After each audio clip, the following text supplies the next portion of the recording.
Yo, what is up, everybody? Thank you so much for tuning back in to another episode of The All In Show, where we go all in on some deep conversation, some crazy conversation, just going all in on conversation. Today, I have a very special guest with me today. I'm excited because, when I bring on someone new that I don't know, I'm like, this is our first time kind of actually getting together and having a conversation. So go ahead, let them know who you are. All right, my name's Wes Latka. I'm the owner of Stoke Pizza here in Pueblo. We've been rocking for 10 years now. I don't know. Yeah. 10 years? Yeah. Dang, really? 2016. Out of that little mobile one? Damn. So we got three rigs though. So different things are pulling different stuff and going to different things, and so we got a lot of moving parts. All in Pueblo? Mostly, yeah. So we pretty much started as a food truck endeavor. Okay. Right. And all right, so this was in 2016. Okay, are we going all the way back? Might as well. Right. All right, so in 2010, I got a job. All right, even a little bit further back. Go for it. Yeah. All right, so quick little backstory is when I go snowboarding, I pop in my headphones, and I honestly don't give a fuck if you're talking to me or if anything. You can just be right there on the lift next to me talking to me, and I'll just point to my headphones and I'm not talking to you because I'm just in my own zone and I'm snowboarding, right?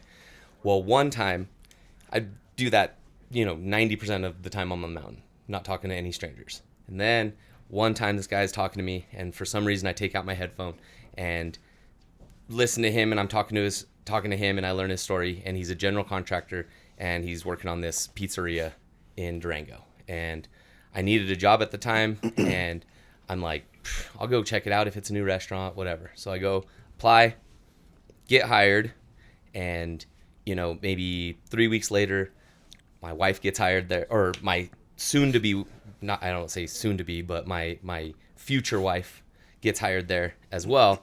And she ended up working herself all the way from cashier all the way to general manager of this restaurant, and they ended up growing into a different spot, and she pretty much took the reins and was running the whole thing. And then long story short, she graduated from Durango, from Fort Lewis, business degree, and we decided to move to Denver because everybody wants to move to Denver and it's the place to be. And we moved to Denver, and I get a real job as a software engineer recruiter. And so I'm just sitting in a cubicle all day long, and mind you, this is 2015, all day long sitting in a cubicle, and I just hated my job. I hated every second of it. So after you do a terrible job for a certain amount of time, you get fired. So I got fired, and it ended up being one of the best things that's ever happened to me, obviously, because I had about $22,000 saved up from just being religiously saving money, bussing table, or waiting tables at a golf course in Durango, and I was just religious about saving money. So I had 22 grand saved up, and Bree's like, why don't we go all in on this mobile wood fire pizza of an idea? Because the guy who taught us the business in Durango, he had a mobile unit that he would take to farmers markets, and he would let us take it to farmers markets and stuff like that. He would let us take it as employees to the farmers markets, and we would see a line of, you sell 100 pizzas at $12-13 each in a couple hours, and then he gives you $100 here and $100 there. You're like, oh man, we need to get our own one of these. Because if you could just be, your own boss, that's where my head was at, So fast forward, we're living in Denver, and we decide to go all in on this. And we just start to piece things together. Okay, how do you build a wood fire pizza oven? Because we didn't have enough money to buy one. And so we just had to figure out how to build one. So we're reaching out. The first person we ever reached out to was Mike from Refractories West, and he helped us tremendously. He actually put us in touch with our first gig that was at his house out of his own wood fire pizza oven and just stuff like that. And so really Pueblo, you realize how small of a town Pueblo is when you start to like look for resources and everybody's open and everybody's willing to help you. And, oh, you got to go talk to this guy, or have you talked to this guy about building trailers? And, so we decided to go to Frontier Trailer Manufacturing. It's on the east side. And I show the guy, his name's Al. I show him a picture of what I want built, right? And he's like, looks at it. He's like, yep, that'll be $4,000. I could have it to you in like 3 weeks. Like, what? Dang. All right, let's do it. So, okay, I'll send it. I call him 3 weeks later. We're living in Denver. He's building it in Pueblo. I call him 3 weeks later. It's like, yeah, we just placed the order for the metal. It should be coming from China. I'm like, oh, okay. I thought it was supposed to be done in 3 weeks. No, it's so, what was supposed to take 3 weeks ended up taking 6 months. Oh, fuck. But, like, that's just the way that it goes. So our first year, we pretty much missed our entire season thinking that we were going to be open from May until, October. And we got the trailer, I think, like August of 2016. So, yeah, it ended up like we only got a little bit of it. But the interesting thing about it was while we were getting the trailer built, while we were doing the commissary, while we were doing all the stuff along the lines of like building the business, I watched my bank account dwindle from $22,000 all the way down to $700. And we didn't even have enough money to make rent in Denver. Excuse me. So I started driving Uber. I just started driving Uber. And this was, in a time when you could still make pretty good money driving Uber.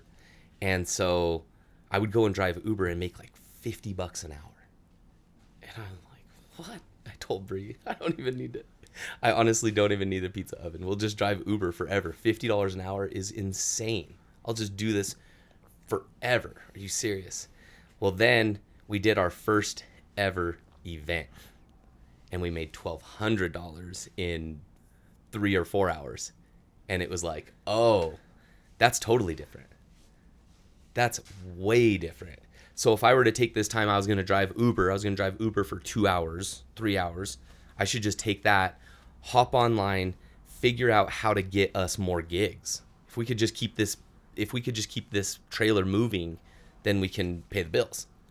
So at this time, it was very popular. It still is, obviously, to like breweries. Mm-hmm. But there's Facebook pages that link breweries to food trucks in Denver that you can sign up to, like you can join as a food truck, and they're like always looking for food trucks.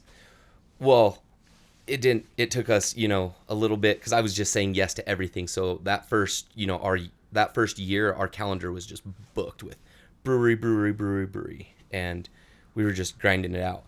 But it doesn't take very long to realize that if they're looking for a food truck, they're kind of probably a shitty brewery. They're not like a banger, because if you're a banger in Denver, you don't need to look for food trucks because you have like a set schedule of awesome food trucks that go there. Every Friday, this awesome food truck goes to Denver, or to, Denver Brewing Company or whatever it is, DBC. But so there was a lot of nights where you're there from 2 until 10 and you sell $80 worth of pizzas, eight pizzas. Bartenders are like sad that you're there and you've wasted all your time, so they're like giving you beer and trying to give you free merch, and just so it was just like shitty times, honestly, like just barely scraping by, just hoping that you make it. That was really it. It was like you hope that you make it. And then this lady came up to us and she asked if we would cater her wedding. And I was just saying yes to everything at that time because why not? Like, why would I turn down anything? We're trying to make money. So I said yes to her wedding. We ended up going and doing her wedding, and it went off seamless. It was awesome. And you realize that when you are feeding somebody at their wedding, it's like such an intimate day that you're part of the family. Like right away. You just show up and it's crazy. It's like you just show up and you're part of the family. So I left that one and I said, that's what we should really focus on, is becoming a wedding catering business rather than a food truck business. And so we made the pivot, and this was probably like 2018, probably 2019. And we were still in Denver. We made the pivot to wedding catering, and we joined Wedding Wire and all these wedding websites, and we just took off, just killed it. Like, because everybody wants it. It's a very unique experience, and it also is a very successful wedding catering food. And what I mean by that is, like, food trucks are notoriously terrible wedding caterers. And the reason that they are is because, say you have a burger truck and it takes you 2 minutes to make a single burger, and then you yell out, "Hey, Sam, here's your here's your burger. Here's your burger." That took 2 minutes, but if it's 100 people, that's 200 minutes to get everybody fed. And that's a long time. So the way that we do it is buffet style. So you don't order. The bride and groom choose 4 different styles of pizzas that they think everybody would enjoy. And we just continuously cook those in the oven until everybody's full. And they only take 90 seconds each. Fit 5 of them in the oven at a time. So we're just slanging them out. And yeah, it's just successful. It's fun. It's like, I don't want to say easy, but it's easy. It's fun. So once we discovered that, then we became a wedding catering business. And now that's like pretty much what we do, until we just always wanted more. Like, it always felt like we wanted more. When you're out there in the food truck game, you're like, I just want a restaurant. I wish I was out of the elements. I wish I didn't have to be here, right? And so Bree and I just always knew that this wasn't the end all be all, was the food truck, no matter what. Like, and so then that's when we started the restaurant, really. I found a house that my mom owned that was zoned for B1 zone business in Pueblo, and it ended up, I ended up convincing her to do a rent to own. So I pay her for it, but we're just slowly working on it, and it's become quite the headache, but it's all good. We're so far past the tipping point.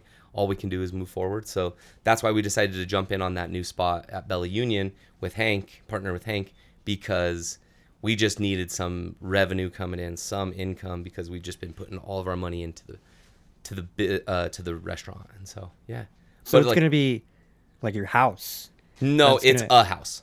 Oh, okay. It's a house. Yeah. That's built into a restaurant. It's a house that is zoned perfect for a restaurant to be, for it to become a restaurant. I see. So the house will become a restaurant. And like where it is really cool. Like, there's stairs that go straight to Union, and then directly across the street is the library. And we've built out the yard to be this beautiful patio, and it's awesome. But we're just waiting on a few more things with some permits and whatnot, and then we'll be rocking. Dang. Yeah. That's quite an adventure. It's been pretty crazy, yeah. And then and it's just like, it never seems like it's gonna, I don't know. I like it though. I like the grind. So you went to school in Durango? Mm-hmm. What did you go to school for? So I went for general art because I didn't fully understand that college was not like an extension of high school. Like I kind of thought just at that time in my life, I thought college was like 13th grade. I thought of it as. And so I didn't fully understand anything about it. And so what I did was I just took easy classes that I'm naturally artistic, so they were just easy classes. And then once I got to a certain point of, you know, you have to do your prerequisites and your like reading and math and all that stuff. Well, I'd postponed that like so long that I like forgot all of it. So when it became time to take all those and actually get my degree, I, you know, had a come to Jesus moment where I was like, what is a general art degree going to get me? It's going to get me exactly the same as having no degree at all. And like, I had a good time in college, but yeah, it wasn't like, I definitely didn't take it serious. But I've kind of always known or wanted to be an entrepreneur. I just knew that I would always just be my own boss. So What was the thought process behind it? Was it growing up in a family that struggled to pay their bills, or was it just like you wanted to be your own boss? What was the idea? Both my parents are established artists that have been their own bosses, and you know, they've been entrepreneurs since the very beginning. So it's like since 1976, they've ran their own business and they've been doing their own thing. And so growing up with that and seeing that, definitely, I didn't fully understand it, but maybe that just was like, maybe it was ingrained at me at a young age. But I was also like doing things that normal kids weren't doing. Like I was saving a lot of money when I was a kid. I was trying to, at least. But no, my parents definitely didn't like struggle to make ends meet. They were struggling artists at the beginning, but you know, they tell me stories about driving to Denver and just hoping that they would make $100. And you know, if they could just make $1 a mile or 50 cents a mile and be able to come home with $100 selling pottery out of the back of their truck. So I probably like subconsciously definitely saw that grind, and I don't know why I was so attracted to it, but yeah, wanted to go for it. Yeah. Not a lot of people have that in their life. Mm-hmm. And I mean, I respect both mindsets or both upbringings. Mm-hmm. Usually you hear the story of like, you know, I grew up in a family where we were financially unstable. Mm-hmm. And then you hear other stories where people grew up with family that, you know, I guess had their shit together. Mm-hmm. And it's just kind of been ingrained into them that they were either going to fill those shoes one day or go and do their own thing. Mm-hmm. So Yeah, definitely. Like my mom and dad, there was times where they were making $15,000 a year for 3 kids in, you know, early 90s. But also at the same time, like they've always like made it work. So I don't want to say that like we grew up poor by any means, like at all. That's, I don't know. Yeah. Are you from Pueblo? Mm-hmm. So that's the other thing. Like I was born and raised in the same house that my parents own to this day.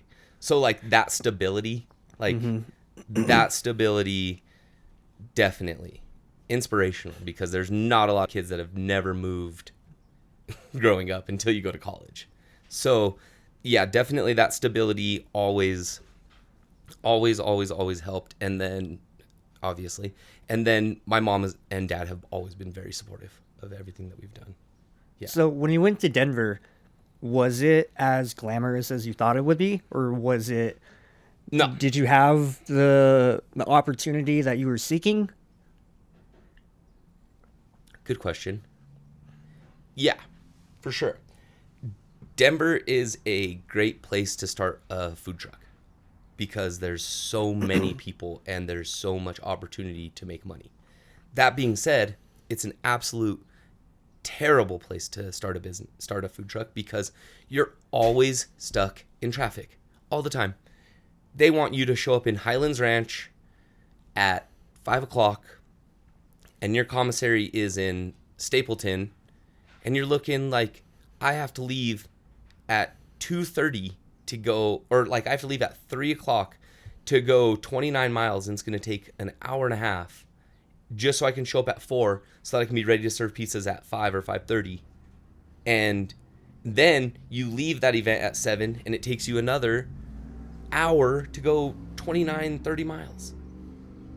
So I guess that was my biggest thing that I hated. And then traffic, rent was super high, and the possibility of home ownership seemed out of reach as a young, entrepreneur. When you realize that banks literally laugh you out of the door for the first 3 years. If you can't show money for 3 years, even at 2 years, 10 months, they'll laugh you out of the door if you ask them for any money. Even if you have an established business that's providing I'm pretty sure, dude. consistent income. Yeah, it has to be like a 3-year mark. And we waited for that mark. That's insane. We waited for it to be like, okay, now will you take us serious? I remember the guy told me you could have $100,000 in cash and we wouldn't lend you 10. What? Dude, it's just too risky for them. Like, restaurants fail. It's just like a statistic that restaurants fail. Food trucks fail. You wouldn't believe how many food trucks we have seen come and go in the game. Man, oh man. That's crazy. Food trucks fail. People see food trucks and they go, oh, my sister-in-law makes the best burritos. And then they're like, here, start a food truck. And people see it as the easiest $1,000 ever. Like, they think that you can go out every single day and make $1,000 or $500 no matter what every single day. That's what people think. And yeah, absolutely. After you're established and you've grinded, you've been through the mud, it's not as glamorous as people when you just step into it, you have to work for it. Yeah, that makes sense. So Yeah. when you were going through that period from 2016 to 2018, and it looked like it wasn't working out for you, what was your mindset through it all? I wouldn't say that it never felt like it wasn't working, because we didn't have any employees and we didn't have a huge amount of overhead. We didn't have kids. We didn't have Bree is so ride or die. She'll eat peanut butter with me just to pay rent. It's a real one. Yeah, the realist, dude. And honestly, she's the backbone of the entire business. I'm like the hey guy, I'm like the pizza guy. Yeah. And also I know I know my shit, but she really knows her shit. She's really the smart one behind it all. But yeah, we didn't feel a ton of stress because we would go out, and even if we made $400 in one night, that's more than I would make working, right? And all we did was just make rent one month at a time. And then you'd get a big one. That's the thing, is then you do a big event and make $1,800, and you'd be like, oh, this is going to give us so much more runway. This gives us 2 months of runway. We got rent for this, rent for that, rent for the commissary. We got our food, and we still made $500, $600 or something, So yeah, you'd get those big ones. You'd do crappy banger, crappy, right? Events. And then, I said, that wedding probably was $3,000 I charged her, which at that time was more money than I could ever even imagine, making in one day from the food truck. So yeah, it's Seems like all entrepreneurs have something in common, is even when the going gets tough, they have that mindset of, this is going to work out. Well, I wrapped my head around the mindset. I have the mindset of I will literally work 60 hours a week to avoid working 40 hours a week for somebody else. There's no possible way in my mind that I'm employable anymore, because I just would go out and grind. Like I would not go get a job. Yeah. I'm gonna knock on wood, but Of course. but also like, yeah, I just would grind. With your wife having that degree, do you think that like helps to an extent, or is that just like a piece of paper? I don't know. She's very, very smart. And I'd say it's more of a piece of paper because entrepreneur, like, it's trial by fire. That's what, like, going out there and doing it is totally different than writing a business plan. That's what, like, you know, I remember writing a business plan for Stoke, and it was like, who's your clientele? It's like, anybody who eats pizza. Like, I don't know. Yeah.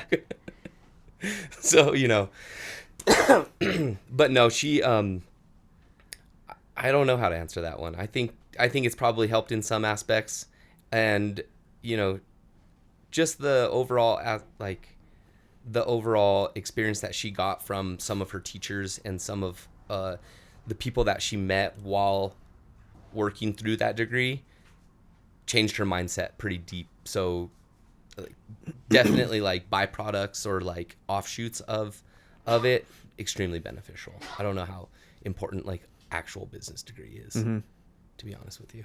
Man, Yeah. I try to be the man, what's that word? The devil's advocate for college? in general. Now it seems like a lot of kids are going to school for business management or finance. It's very common in my generation. Just because they think it's going to be I wouldn't say that. I would say they see the value in working for themselves, and they have a dream or a goal to achieve that one day. I think if I would have went back to school, I probably would have got a finance degree. Not like if I were to go back now, if I would have understood what college meant when I originally went. I think a finance degree is beneficial because if Just you're, understanding money, Yeah. gotta be beneficial. Exactly. It just has to be. it takes you so much. You can go a long way with it. You're not just Sure, yeah. understanding, how numbers work, how a balance sheet, income statement, the cash flow statement work. You're looking at analysis of, a company, of a healthy That's company. what I wish that I knew my numbers a little bit better. You know what I mean? Like in that aspect of just every single cent, like where it's going and what it's doing, and because I have a we have a general understanding of our numbers. We just don't have it down to the exact P&E ratio and the all that. When you get that deep, dude, it goes, it's so complicated to understand, absolutely. like all of those, like price to book, price to earnings, like all of this shit. I mean, a basic understanding of, like the sheets you're looking at. Cool. All right. This is where the income's coming from. This is how much equity we have. This is how much debt we have, how much we're paying for products, this shit. Like I've tried to learn stocks. I've tried to learn companies, like this, like what is that? And I even know people that work at Charles Schwab and stuff, and I'll call them up. Hey, what does that even mean? Okay, well, it's explained like this. And even that, it's just so dense. It's so dense. I really wish I could look at like a big corporation's numbers and just see the future, and be like, oh, this company's failing. They just don't know it yet. The reason that they're failing is because this number is I don't know. Yeah, don't know I'm that not gonna lie. shit. I use ChatGPT to kind of help me out to look at the paper and be like, okay, well, this number is in the negative, this number is in the positive. What's that mean? Yeah, Help exactly. me out. Help me out. here. Why is this and why is this that? And I mean, That's probably how I should start doing it, because the way I do it is like, hey, what does PE mean? Or like, what's this mean? Like, what's this percentage mean? And so then I'm like trying to learn the definition of that, but that doesn't necessarily help me this exact stock that I'm looking Yeah. at right now. I know. Like, yeah. So, It's so complicated. yeah. Do you have stocks? I do. Yeah. Yeah, I was going pretty aggressive with it at the beginning of the year, and I made a goal. I was like, hey, I'm going to grind on just educating myself on financial literacy. And then this whole thing kind of took over. Yeah. So I've been prioritizing more so like video work, podcasting, photography, rather than financial goals. But, you know, this will end up being Well, but also, how old are you? 23. Yeah.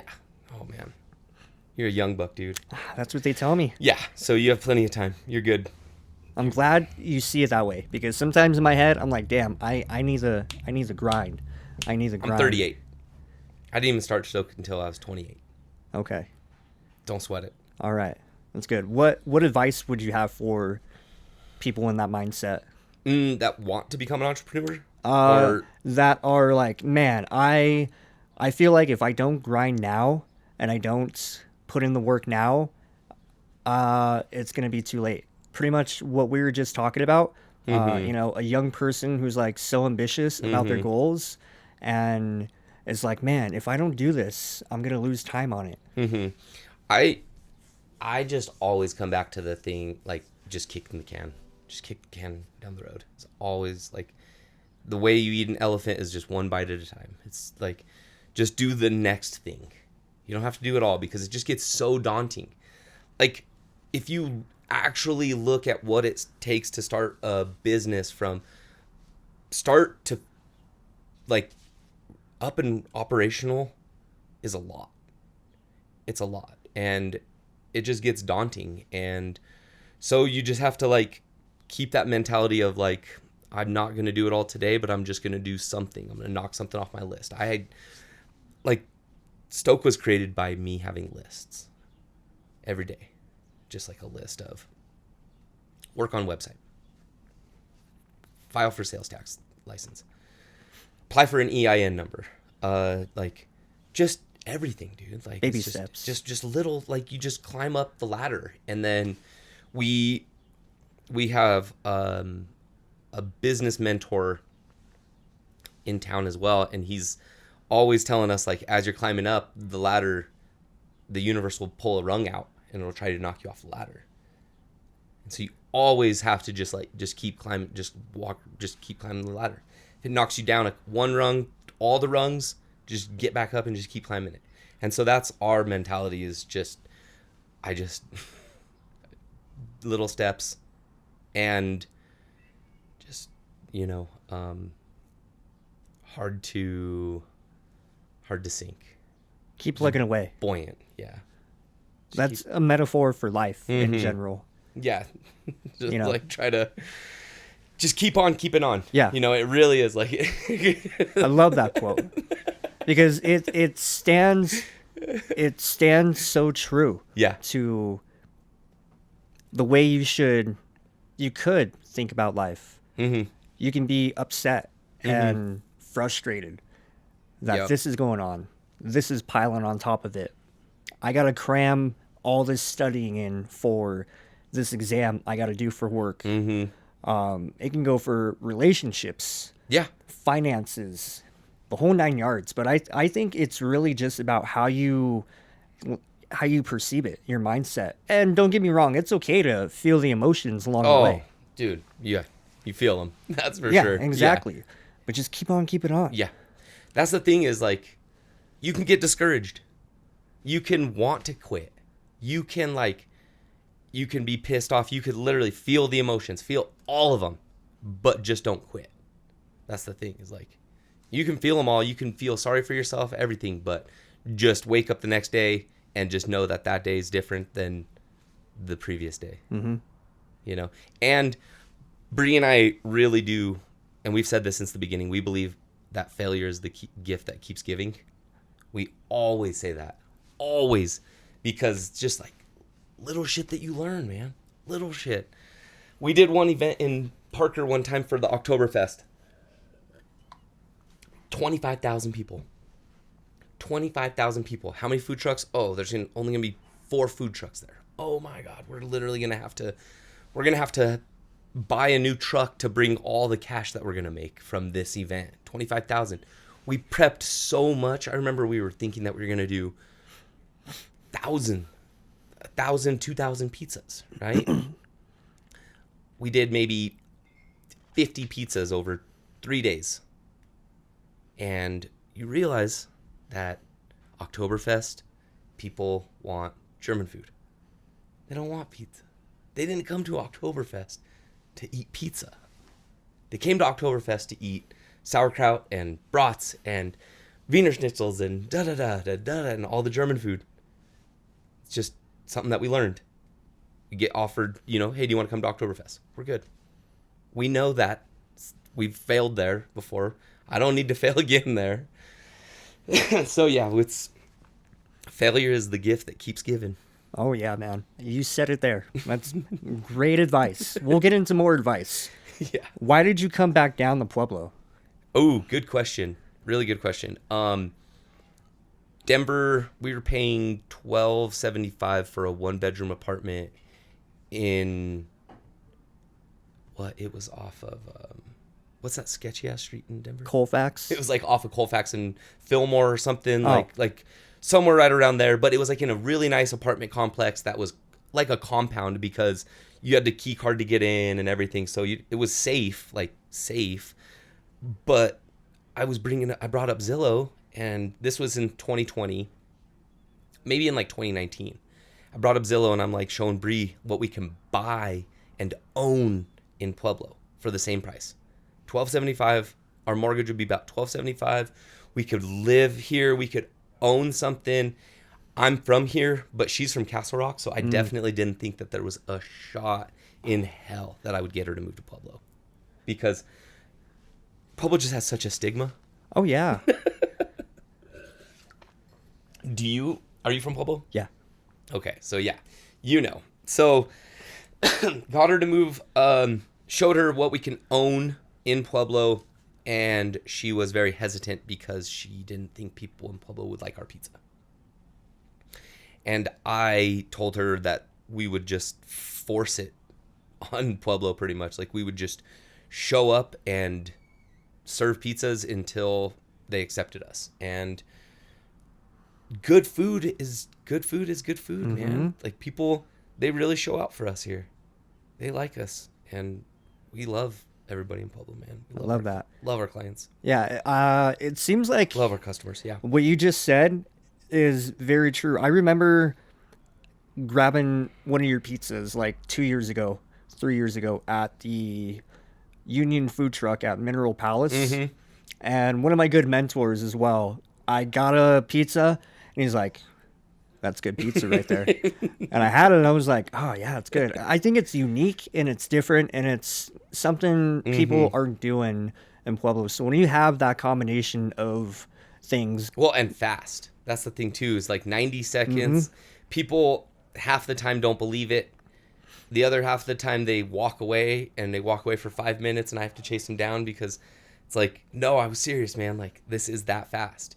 When we were at the Union, food truck Union at Mineral Palace Park one time, there was like this guy that came up. It's like total Pueblo guy, Raiders hat, face tattoos, jersey, everything. And he comes up and buys a pepperoni pizza. And then right then, mom comes up in like $300 Lululemon pants and, the nice stroller and everything. And she orders a pepperoni pizza and we get them out at the same time and they're both walking the opposite direction. And I was just like, I cannot believe that both of those people are our clientele, are our customers. Like that's so sick. Like that we really bring people together. Like those people didn't even talk to each other, but if we were at an actual restaurant that was intimate and it was like close quarters or something, and you spilled a drink or something, just their interactions, it's like you become family at the dinner table. And we just are so excited for that. Yeah, we're so excited for that. It's an exciting feeling for sure. Do you think the market's different in Pueblo than it is in Denver? Oh yeah, people in Pueblo are they definitely like a value, right? They like a good deal, which I respect. And I think that our pizza is, you know, priced accordingly. It's not like too expensive or too cheap or anything. But yeah, in Denver, you talk to people about prices for weddings, graduation parties, just anything, and they're not batting an eye at some prices. Whereas in Pueblo, I'm talking to them about prices, and some people are, you know, taken back sometimes, you know. Mm-hmm. So that's, you know, comes with it. I definitely can't charge the same amount here that I would for a party in Denver of the same size. And I don't, because why would you, you know, if you can't do it? Yeah. If you can't do it, then why would you? Yeah. Yeah. Makes sense. So did you originally start on Union? Where did you start when you came back to Pueblo? So it was like 2019, and we were in the thick of wedding catering. So we weren't setting up. You couldn't buy our pizzas. We've been that way for a long time. This is the first time that people have been able to buy our pizzas since we were set up at Walters. So, okay, actually I take that back. We set up at Walters with one of our trailers, and we were permanently at Walters. Okay, from like the way that we are at Bella Union was the way that we were at Walters. We were there consistently Wednesday through Saturday, whatever, you know. And we grew our business at Walters, and then at the same time, simultaneously, we were using another trailer to be like full-on wedding catering. And those years were wild, because that was right after COVID. During COVID, dude, like we were just barely making by. That was like the closest that we got to not being able to make it. And there was just a couple people that didn't care about the regulations, and they just went with their wedding anyway. And they just sent it, and we're like, yeah, we'll send it too, because I needed that $3,500, like more than you could ever imagine. So that's how we were able to like squeeze by through COVID. And then Walters, we set up there, and we were there for 2 seasons. We were there from May until October of 21, and then May and to October of 22, and then our trailer got stolen. No. One of our trailers got stolen. Yeah. And it was the one that was set up at Walters. So what happened was they asked us if we would do Oktoberfest for them. We don't do Oktoberfests because I've learned that Oktoberfest is not our clientele. Walters is a little different. It is a little different. A lot different, not a little. For sure. They don't have any like German food. But they were bringing German food. It was like Steel City, Chef Harv at Steel City was doing like brats and stuff. So like they were bringing in some other German food. And we didn't want to like come up with a German pizza, because that's what everybody said. It's like, why don't you just make a German pizza that has like brats and kraut and mustard on it? It's like, we just didn't want to do it. So they asked us to move our trailer from Walters, and then that night it got stolen from our house. And that sucked for sure, especially because we had it insured for $28,000, and that's how much they cost to build. And they tried paying us like $12,000 for it. And so I had to go through and get the trailer manufacturer, the oven manufacturer, everybody to give us quotes on how much it would cost, and it came out to $28,000. So they paid us the $28,000. But yeah, then we were down to one trailer at that point, right? So we were no longer at Walters, and we were just rocking the one trailer. Pretty much, that's when we just full on wedding catering. No purchases, not out there setting up, not grinding. And then we just I didn't realize when we set up at Bella Union that there were so many people that were like sitting in the shadows waiting for us to come back. Mm-hmm. That weren't commenting on my Facebook videos or liking anything, right? They were just like sitting back and waiting. And then when we finally set up, like people showed out. Mm-hmm. All of our regulars, like, what? This is awesome, man. It was a poppin' Saturday downtown. It was crazy. Poppin'. So yeah, it's been really good. Most Friday, Saturdays are really good. Actually, every day that we've been set up has been really, really good. Knock on wood, you know. Hopefully it just gains more and more traction, because we just want to finally like create a place that is what our friend group and our like we want. Just a place where your kids can roam, like your kids can play, you can drink a cold beer, eat a delicious pizza. Like you don't need much. I think it's a smart place to have that. Yeah. I think the whole idea behind it is smart. Well, that's Hank, dude. You know Hank. I do. Yeah. Hank's the man, dude. Yeah, he's a smart guy. Yeah. And he was telling me a little bit about, the plans for La Bella Union partnering with Stoke Pizza, and just the location in general. I think it's just phenomenal. Yeah. The only downside I would say is if we still want to continue to have a music presence at La Bella Union, we're gonna have to brainstorm how we can still have that there with everything else going on. For sure. But I think it's a great location. I definitely think that there's still a spot that we can set up a stage. I think so too. Well, and we're turfing that back area. Oh, cool. You know, all that stuff that's not turfed currently. Yeah, it's gonna get turfed. Okay. So that could also be where a stage is. We wanted to like do a kids area there or something. But yeah, like I pretty much that day that we got the boot from our spot on Union, code enforcement came, shut us down right on the spot. And I was driving around and I was thinking, man, I wish I knew somebody who had a liquor license that they weren't using. And then I was like, oh, it would be double cool, if they also had like a venue. And then I drove by and I looked at Hank's spot and I was like, oh, and I know Hank. Perfect. So I called him, just like, hey, what do you think? And he's like, sick, do it. Like that night, pretty much, he's like, do you want to come pick up a key? Like, yeah, let's get to work, dude. So I just took 2 months, put my head down and just absolutely just grinded, dude. Just building the spot? Building that, well, like, yes and no. There was some picnic tables there. We painted them. We reinforced them. We fixed them up.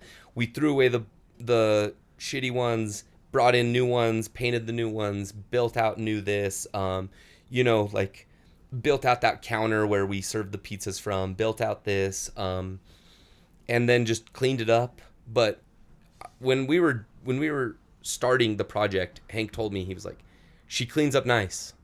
And sure as shit, dude. Oh, yeah. She cleans up nice, man. Yeah. So that first night of Steel City is when I really saw her cleaned up. And I was like, this is going to be so sick. And I'm just really happy that there's been a positive response to it, because in Pueblo, you can build cool stuff and not have a positive response to it. Mm-hmm. And people can just easily be like, oh, we're not going to show up there, so that feels good. I agree with you. Speaking about that kind of, I guess, the stigma and creating something and seeing what the outcome is, I feel more events similar to the Steel City Music Showcase could happen. I say has to, because I went last year. And was it the year prior? Yeah, I went the third annual one, because this is like the fifth. I'm not too sure. I went the past 3 years. In the first year, I was sold on it. Second year I went, I'm like, man, I'm not going to lie. I wanted to create something similar, obviously, realistically, on a smaller scale, but I want something to happen in Pueblo. So what I'm getting at is I think more stuff should happen like that in Pueblo. And with a spot like that, you know, creates opportunity upon opportunity. And knowing now, having the connections with these people, you know, like Nathan, he got that permit for Neon Alley. Yep. And it's just as easy as having a conversation with the Concilias and being like, hey guys, I want to do something similar. Or having a conversation with CSU and being like, hey guys, I want to do something similar. I don't have the stage. You guys have the environment. Can we do something like that again? Yeah. And yeah, I think more, I like the music events because something about music brings people together. Absolutely. Music. Yeah. We just did an event for the film fest, the film 1929 flood. They made film, and and they gave away free food to everybody, and that brought the people out. I'm sure. So it's like, that, and like that was popping, and you just love to see things like that. The community just things together. just people showing up. Exactly. That's all. It's like every single person there was like, Pueblo needs to do more stuff like this. That's what I'm saying. More stuff like this. Yeah. That's what I'm saying. I know. If those people actually took action, I think the outcome would be different. But I think people are too scared or too busy. I think it's mostly people are too in their heads about it. They have the idea and they don't take action on it. That's what happens. That's what sucks.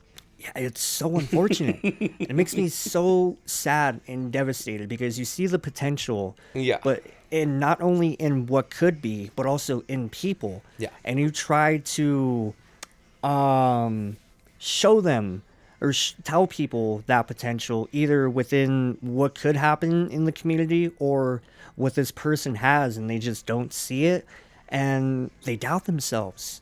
And I'm like, man, like, it breaks my heart a little bit because this person's such a good artist. I know. And they can sing. And they're over here, you know, working at an orthodontist. And they're worried about, like, this exam they got to study for. I know. And they're like, man, I'm just glad I'm making enough to pay my bills. And I'm like, dude, but you have so much untapped potential that you can just take action on, but you don't see it within yourself, and Dude, it breaks my heart. It's so hard to see. It's so hard to see people that you know would be successful.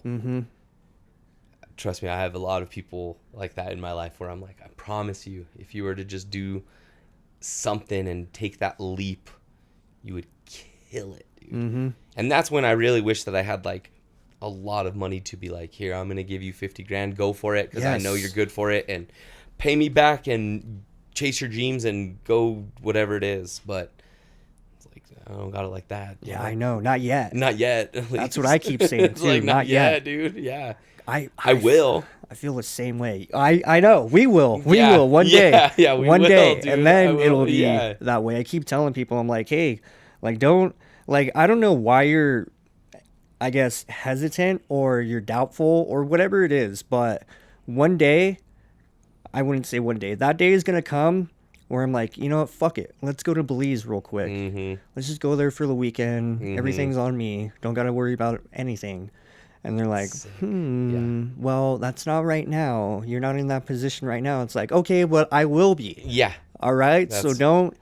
And that's why I always. Like, I have a soft spot. I am always trying to bring people on, like trying to put people on with just something, some business, like even just like $500. I believe you could start a business right now. Like I really do. I've seen these things on Instagram. I'm like, damn, that doesn't look like a bad idea right there. It's only like a box, really, or something. But yeah, it's like seeing somebody who would be successful at whatever they touch, but they work a normal job. It's tough. They get comfortable, and complacent. Tough. And all I want to do is just shake them. Yeah. And just like,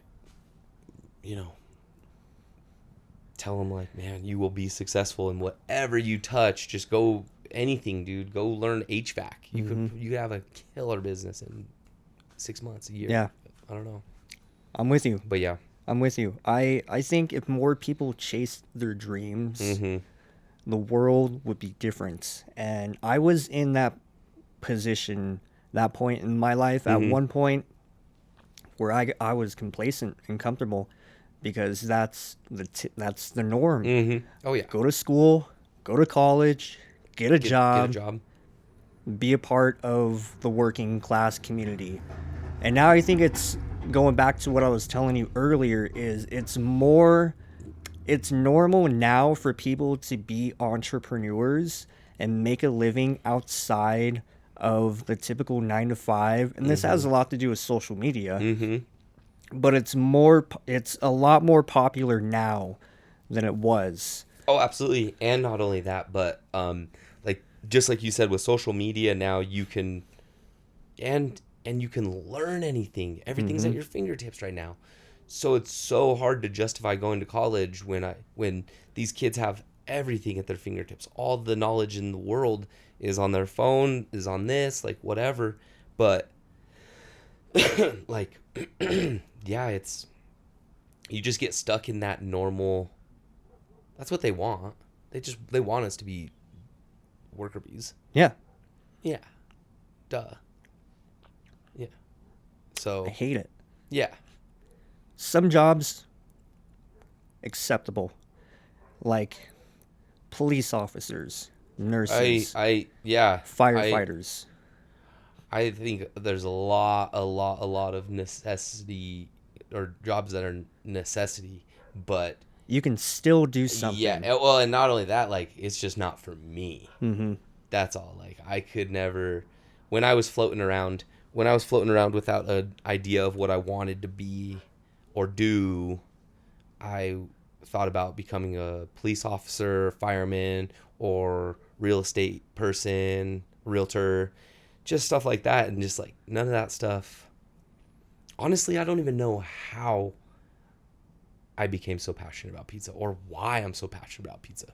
But if you would have had me when I was 18 years old write out a list of 1,000 things that you'll think you'll end up being, like that wouldn't even been on the list at all, because I just never even thought about it.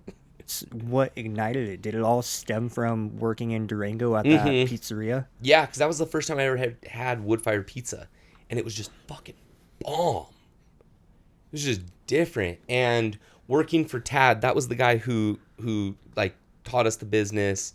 Him and his wife Vilma, awesome people. And so working for him was like working for like a real like homie. Like I would walk in, he's just like, "What up?" Boom, like, you know, he's awesome boss. So he taught us everything. But yeah, it just like for sure ignited that like interest in it. And then like I was interested in pizza, but then to make money from it was like it was a double. Like, oh, because pizza's delicious and awesome, but then to make money from it and be your own boss just doesn't get any better. I don't know why. It was like a perfect storm of just double whammy. Dopeness. Yeah. No, that's cool, man. Yeah. And it's beneficial to, I've heard this so many times from business owners, and this is an interesting story because most people who get into the industry usually have a passion or they have an interest for it early on. They know early on.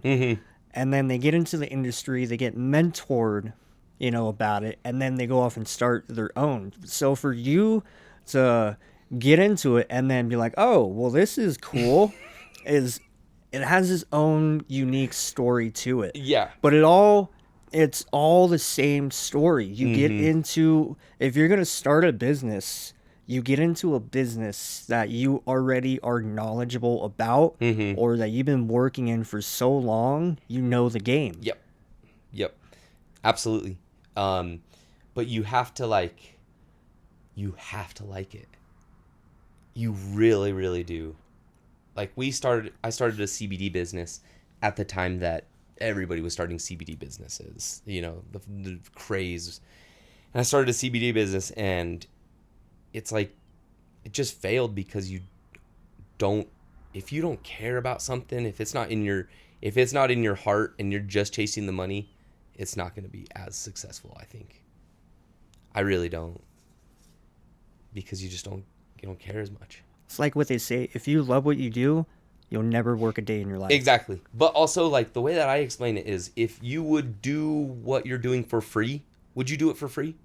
Would you do it for free? Because I would go fucking cook pizzas for free for people all day long if I could afford, like, if I could afford my bills. And, you know, like, I would, dude. I wouldn't do it all the time. Like, don't get me wrong. If I had all the money in the world, I would not go out 5 days a week and cook pizzas for people, but I would still cook pizzas for people for free, just for funsies, because I don't know. I really do love it. I'm weirdly passionate about our pizza. That's good advice for me. Yeah, like, would you do it for free? Yeah, I've been doing it for free for the past few months, and it's not even about like, hey, are you gonna pay me for this? It's like, I genuinely like love it. There's just some weird passion. And if you think that it will be successful, then that's also a different fuel behind it too. Because if you didn't think that it would be successful, you might have that motivation for a little bit, but it's gonna fizzle out. 100%. It's not gonna be there if you don't genuinely think that there's like this light at the end of the tunnel where there's gonna be a successful, you know, business at the end. Yeah. You wouldn't do it. There's another quote that I saw. I don't know who it was by, but he was saying, if you can do it. Oh, it was Ice Cube. He was saying, if you don't see yourself doing this for free or anything for 5 years without getting a single dime, don't even commit. And I'm like, you know, that's true. That's very true. I have a goal for all of this. I have a vision, but the passion and the love is what's just the love for the game right now. That's really what I'm doing it for. Exactly. And it's like, I have this aggressive, relentless mindset that everything will work out. And I don't know if it's like aggressive optimism or... I'm telling you, dude, it's delusionism. It's delusional optimism. It's good. You have to have that. You have to. Like, it's like, yeah. It's like, cool. I'll fall on my face 10 plus times. 100 plus times, dude. 1,000 plus times. I'll fall on my face every single day for the rest of my life. I don't care. Like, I'm gonna keep getting up. And keep going. Yeah. Like, keep going. Have you had Tyler on here? Yeah. I'm gonna watch that one. Yeah, it was a fun one. Yeah, I had him with some other guests on. It wasn't like an individual one. Yeah. But yeah, we had a great time. Did you deep dive into like his story at all? Because like I would not too much. You should bring him back on, dude. I want to just his story. Yeah, dude, just him. Yeah.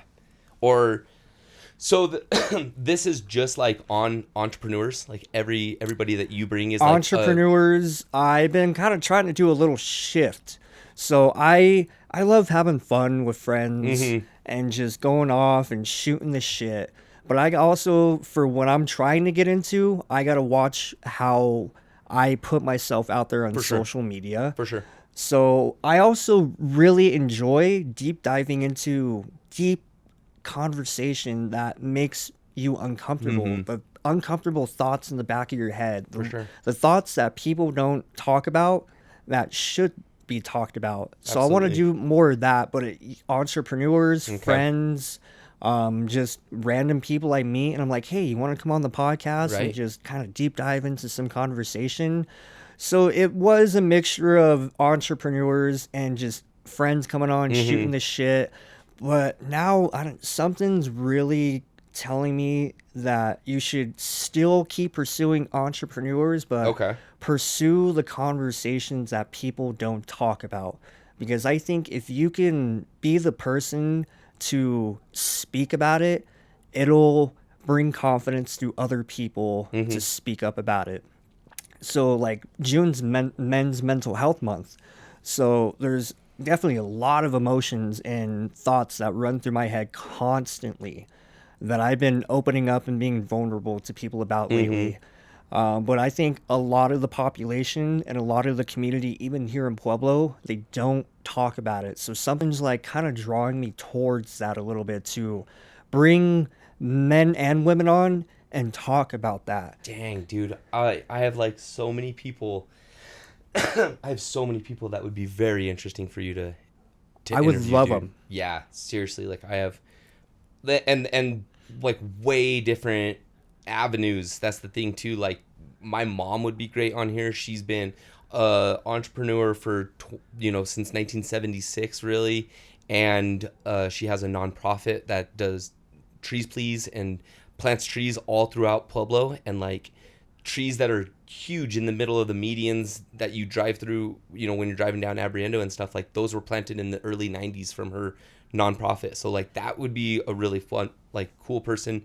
And then like my cousin who works like as a suicide prevention guy. He's very like in touch and part of the mental health community and all that stuff. Like he could be a huge resource for you, and probably he'd be very interested in coming on here too. I would love them. Yeah. We'll connect afterwards. For sure. Yeah. That's something I wanna. Yeah, like whatever you're looking to really dig deep into, dude, Pueblo's full of interesting people. It is. It's crazy. awesome. Yeah.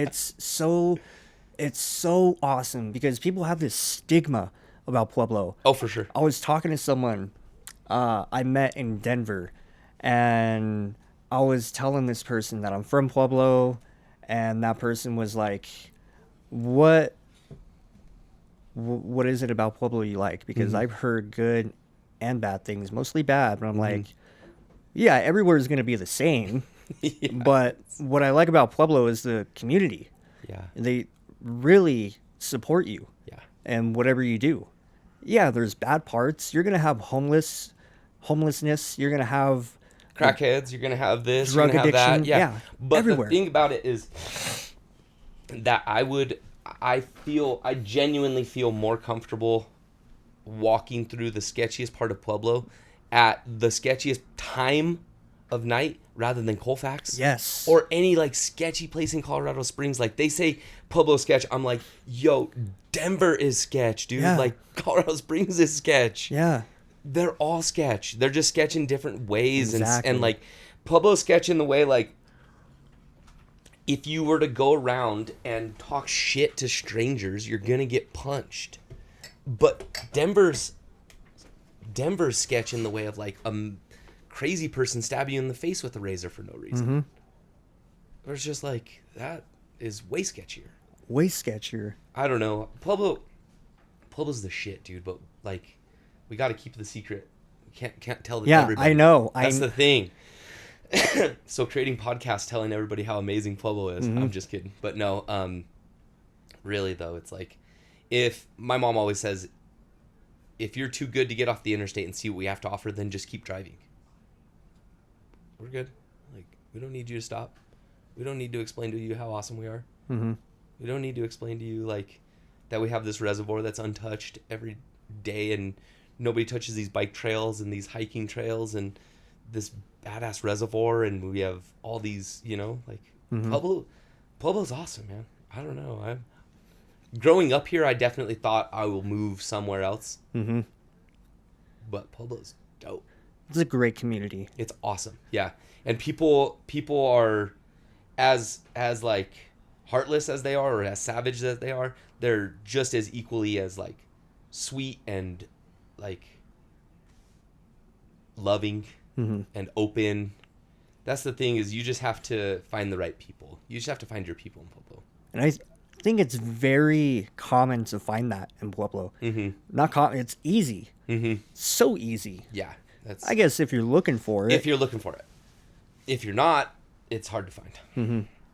If you stay in your house all day long, watch TV, expecting to find friends or a boyfriend or a girlfriend or something, it's like, that's not the way to do it.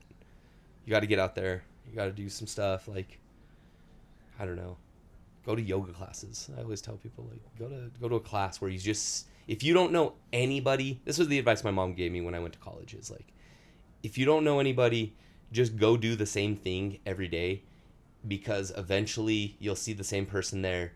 Like, even if you were to just go read a book under a tree every day at a certain time, eventually you're going to see somebody there and you're going to be like, hey, I was here yesterday, so are you. And the conversation gets started and you have a friend.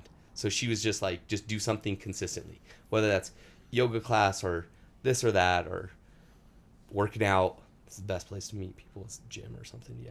I think people should just be more confident in being an extrovert. It's hard. It's hard for sure. I agree.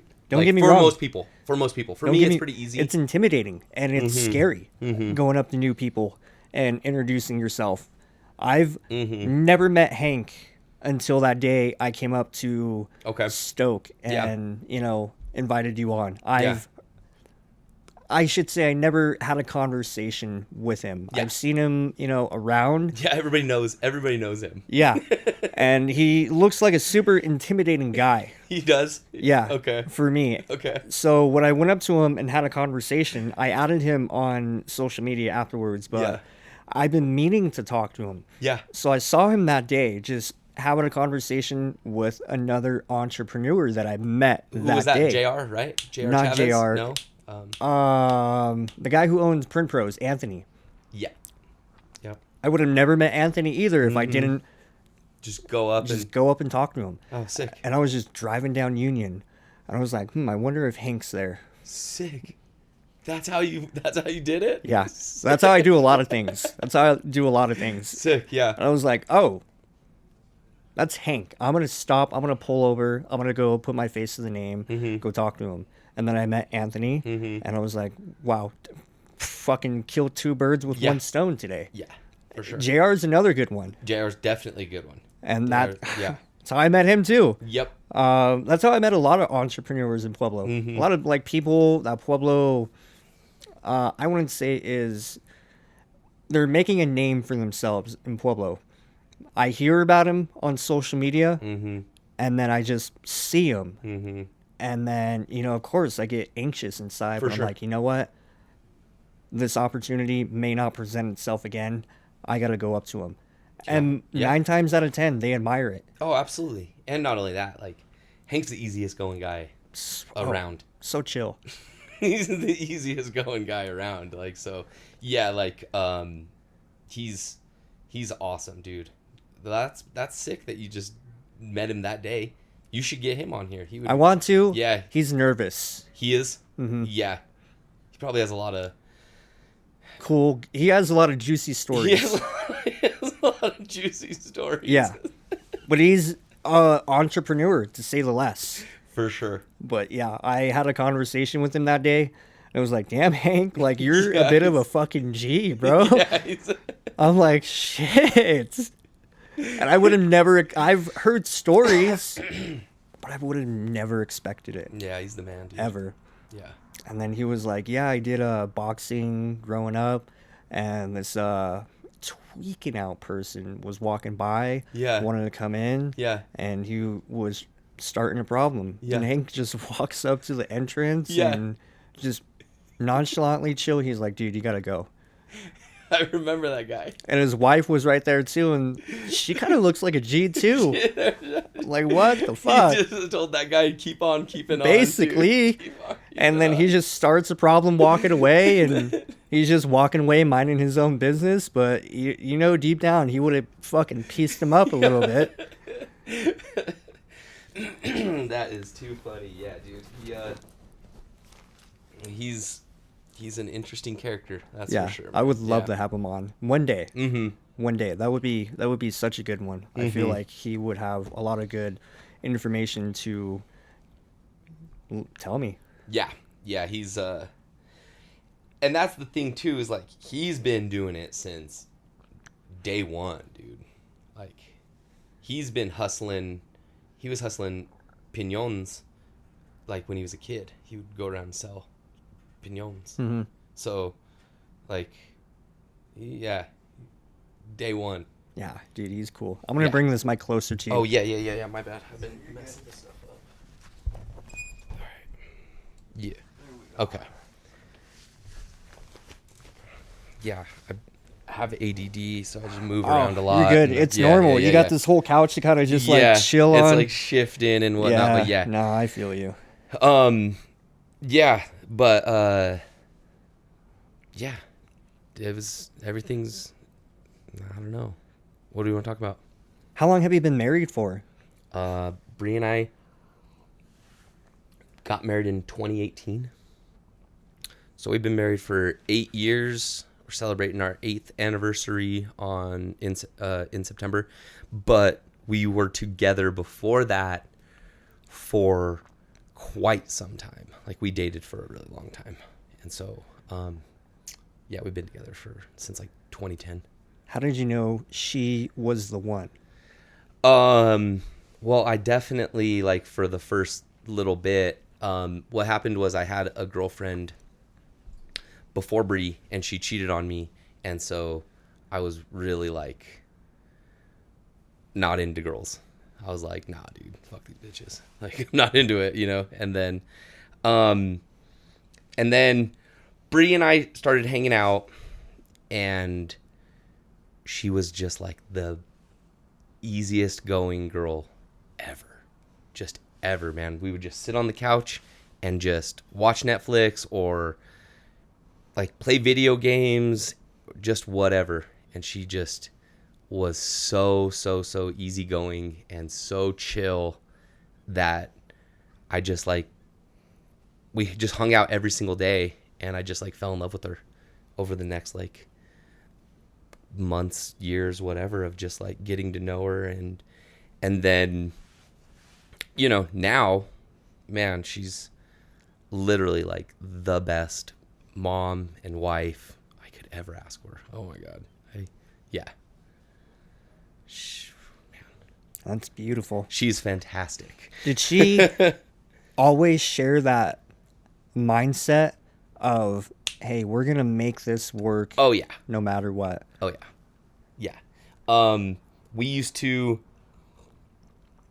go every morning and go to Starbucks and get a large black coffee with a large cup of ice, and then because we had the app, we would get the free cup of coffee.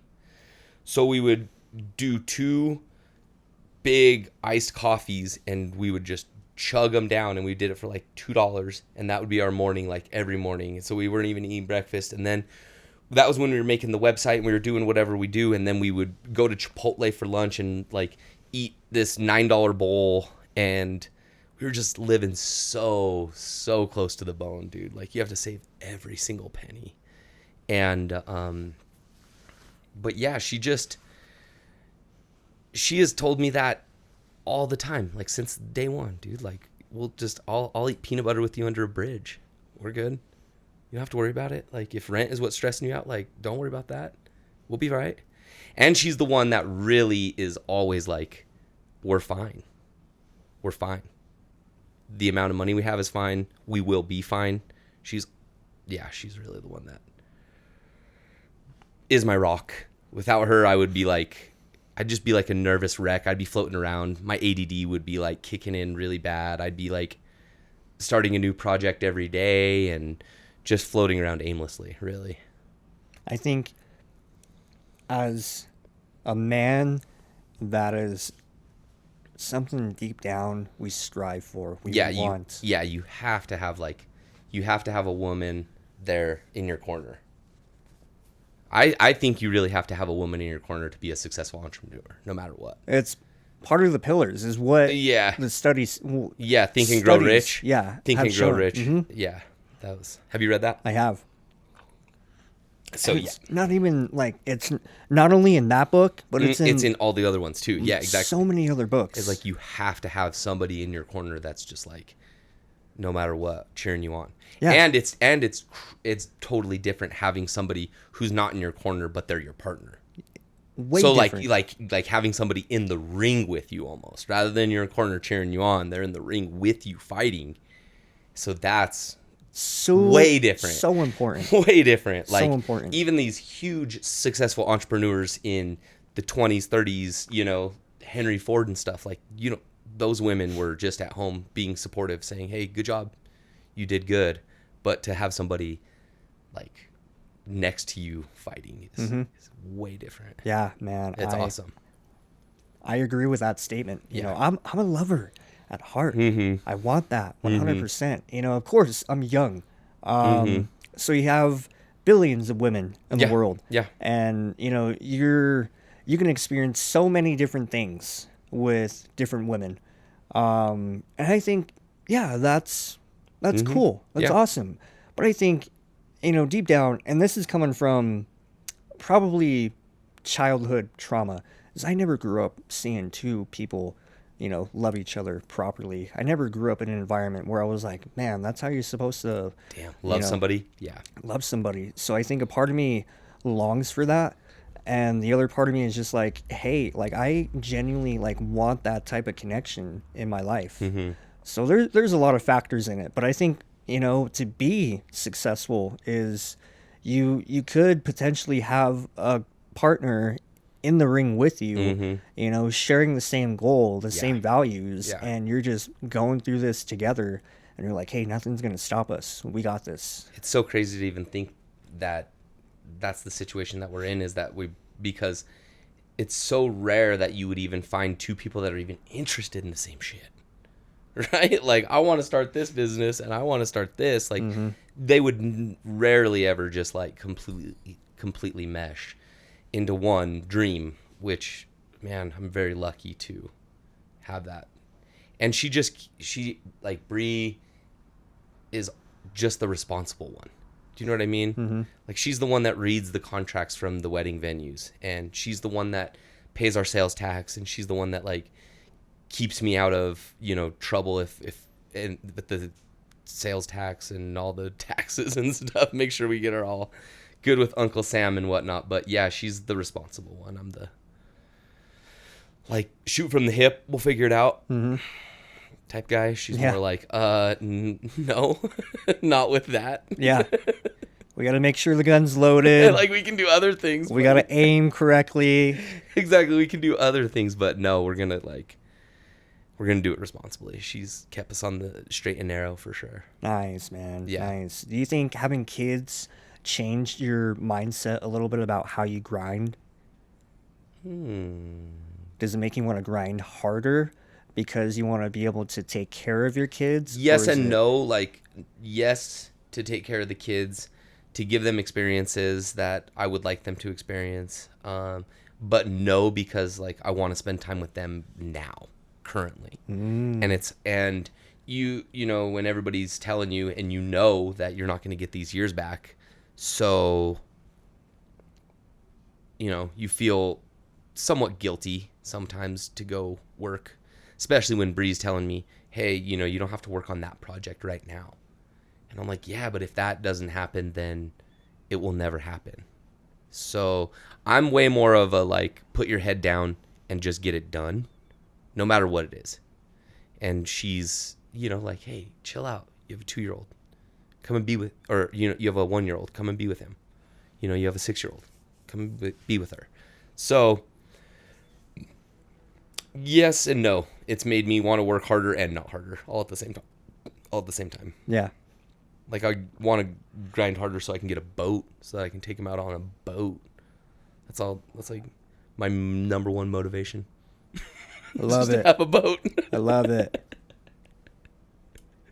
Fuck it. Yeah, why not? I feel like that's part of every man's dream. Is like, you know what? Let me just get a boat real quick. That's all. Yeah. I just want a boat. So yeah. Go out to the lake. Yep. Sunburn a little bit. Yep.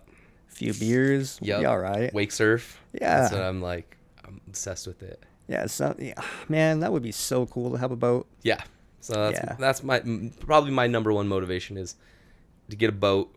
My number two is I really want to shop at the grocery store without looking at the price. Oh my God. Wouldn't that be nice? Yeah. That would be great. Like I literally know how much every single thing costs because I'm like can't turn my brain off of it. Yeah. It's fucking insane. Yeah. I'm like, all right, well, I got this budget right here. Got to look at the prices. Yeah. I should probably take some more financial responsibility in that, but I'm just like, you know what? Well, you Send got to it. eat. Yeah. That's the thing, is like you have to eat, and you might as well eat good food. I don't know. We live by the motto of like pay now or pay later, so we eat healthy.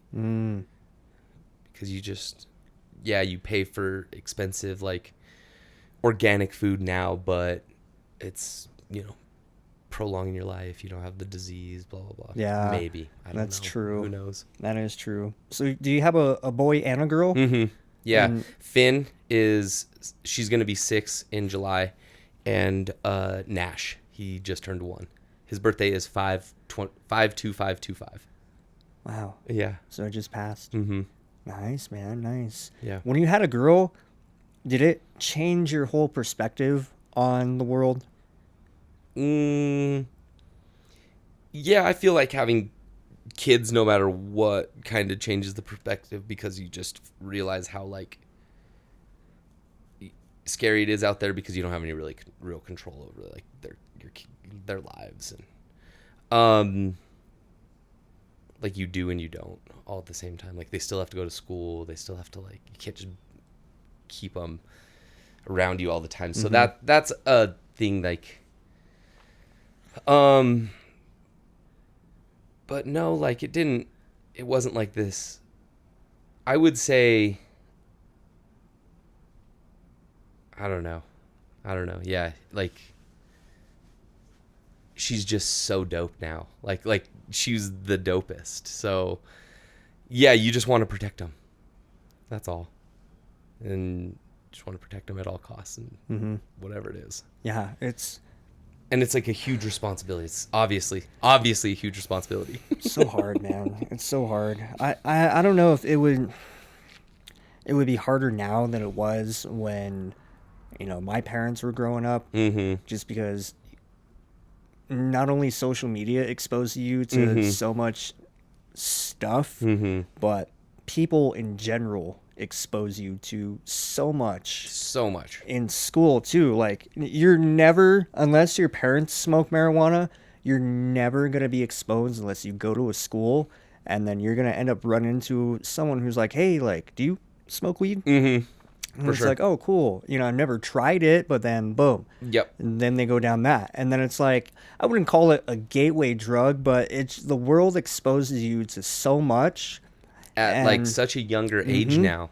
That's the thing too, is like, man, these kids in Vail and Aspen and very wealthy places, man. It's like these kids are doing like drugs at 14, 15 years old, That's 16 insane. years old. Like, not smoking weed, they're like doing drugs. You're like, dude, what? And with all this fentanyl and stuff, it's like you can't even experiment with drugs anymore. Oh, God. Like, you can't even experiment. Yeah, it's sad, man. It's sad. I see this guy walking around on the east side that I went to school with. Can't be older than 25. And, in high school, we would smoke weed together. I would have never, I knew what kind of upbringing he had and where he grew up in, but we still were never like the kids to be like, oh, there's cocaine, or there's like, right, hard anything harder. Yeah. And it's like, oh, let me just try that. But now I see him walk in it, and it hurts, because I feel like deep down he recognizes me, but we don't say a word to each other. But he is just so out of sick. it. Yeah, he's out of it. And I'm like, man, like, what happened? What happened in your life to where you're now in this position? And it's such an epidemic now. It's so crazy. Like, there was a bust here in Pueblo a few weeks ago where they found pounds of like blue pills. I don't know exactly what it was, but I'm not gonna lie, it was definitely funneled in through the cartel, because this guy, the way I pictured it is, one person cannot have all these guns, all these pounds of drugs, without being the front man for the whole show in one place. Sure, he may not know the head honcho, but the head honcho, told this guy, hey, we're going to distribute this. This guy was like, all right, cool. I know a location, a region. We're established here. This guy ends up sending the drugs to this guy. And now this guy has it. And now he's the distributor for the town. So we know where it's coming from. And I don't think really there's any... And I shouldn't even say that because that's having like a negative mindset on it. But there's nothing we can do about it? Exactly. Yeah. There's nothing we can do about it. It's not like we can be like, all right, cool. We're going to go, take down this drug lord. No. Cool. We tried that. Look what happened. Well, it's like a humongous corporation. It's like a multi-billion dollar corporation. So, yeah, it's like you can't chop off the head. Eight more grow. And... Yeah, exactly. And it's not like just local people are doing it. You have politicians. You have people in power that are also, involved. It's ingrained, yeah, for sure. This. Even when we went to Cabo a couple of years ago, maybe like 4 years ago or something, and the guy was telling us that everything sold on the beach is cartel. So all the hats, all the sunglasses, pretty much every avocado in Mexico comes from the cartel. Wow. Every vape cartridge, every vape pen goes through the cartel. Insane. Yeah, all this stuff that, I didn't know about. I mean, I didn't know about that until now, but it just goes to show you can really easily be exposed to this stuff at a young age, and you just can't control it, but all you can do is just try to guide them and protect them the best you can. You said it, dude. You said it. Yeah, it's a little daunting of a task, but hey, you know, it is what it is. You want to have kids? One day. Yeah, for sure. Not anytime soon. 5 years, something. Yeah, if it happens, it happens. Yeah. I'm not in control. I mean, I am. Yeah. But I'm yes not. and no. Yeah, for sure. But I definitely do. I want to be able to. I want to see. It sounds weird putting it this way, but like my creation grow into something. For sure. I don't think that's super weird. And you're watering it. You're watering it to grow.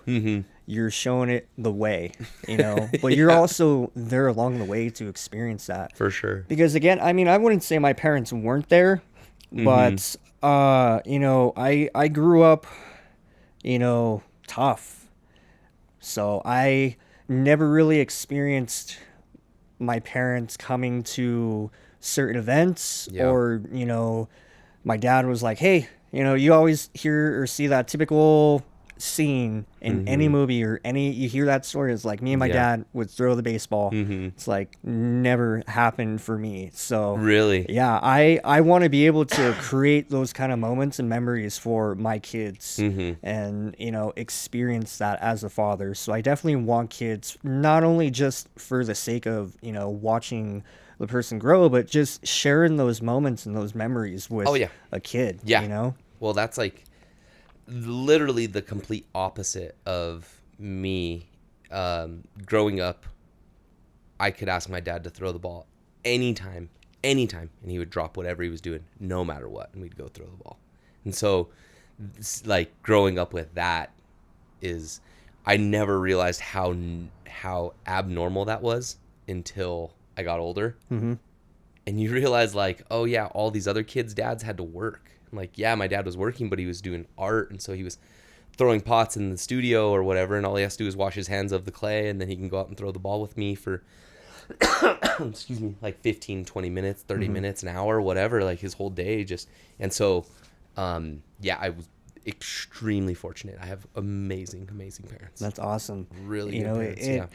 It makes you think. Well, it makes you want to be half as good as they are. Yeah, well, I want to be better than them. Exactly. Because, as great as they are, everybody, you look back at your own childhood and you go, oh, yeah, there was that thing that happened. And, even bringing it up to my mom, she's like, oh, I can never win, and, stuff like that. And it's like, no, I'm not saying this to make you feel bad about something. I'm just, we're always trying to do better. I'm trying to do better than you, and I want my kids to do better than me. And I want their kids to do better than them, because raising a kid is hard, and like directing them and like dude, it's hard. You're second guessing yourself. Am I a good dad? Am I doing this right? When she does this and I snap at her, is that the way that I should be responding to this? Or like, so it's, it's not nearly as, it's stressful. Like you say watering it, you're like, dude, you don't know if you're watering it with water, Gatorade, poison sometimes. You're like, dude, what am I even watering this with? So Yeah.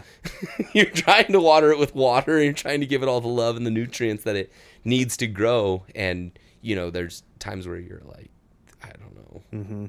Am I doing this right? Yeah. And I got to give my parents grace too, because it's their first time being parents.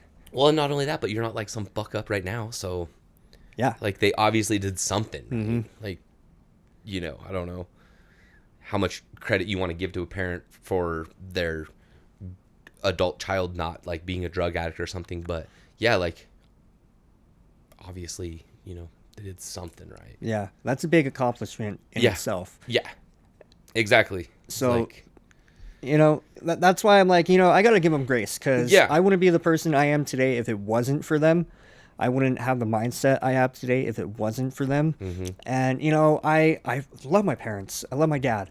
And even though in certain moments they weren't there for special moments, I can always go to my dad and be like, dude, what does this mean on my car? Or like, hey, like, I got to put a door in, or I got to, put anything handy. He's like right there for you to help you out. So, and that's something I'm scared of when I have kids. Is like, they ask me like, hey, how do you do this? I'm going to be like, well, hey, let's Google it. Exactly. You'll figure it find out dude. together. You'll figure it out. Yeah. I don't want to, because he's like, why would I pay a mechanic to do something when I can do it myself? Yeah. And if you can, that's, Exactly. I can't do that. Because he was always that stereotypical dad, stereotypical man. Do it yourself with your own hands. He was in construction. He was a mechanic, so he knows, like, he can build a house, he can fix a car, he can make a car start when it can't start. So I'm like, that's one thing I want to strive to be as a man, is know how to do like manly skills like that on my own. Yeah, I would say that I'm like 7 out of 10 handy, maybe. Like I can get through. I've fixed and flipped a few houses, like from start to finish, and I've renovated a few houses on top of that. So I know what I'm doing when it comes to houses. Cars, not so much. Not so much at all. Yeah. What about you? Are you handy at all, like now? A little bit. Yeah, you're like working it up. Yeah, working it up. Like I can change my batteries, spark plugs. Yeah. Basic stuff. Oil change. Yeah. But when it comes to like, putting a new gasket. Oh yeah. On the engine, or changing like an exhaust manifold, or more technical things. Nah. And I'm like, Dad, come help me out, please. Yeah. All right. What does he do for a living? Right now, he's in school to be a social worker. Okay. So he was in the military for 10 years, got out, did a lot of other skillful work. So like refurbishing bathtubs, countertops, construction, working on cars, managing a restaurant. Yeah. Grinding. Yeah. And then it got to a point, he was never an alcoholic growing up until I was like probably 8 or 10. And then we hit a low point in life, and that's how we moved to Pueblo. Okay. And from where? Springs. Okay. Yeah, so we lived in Springs. I was born there. Okay. Grew up there for, 8 years. Yep. Moved down here.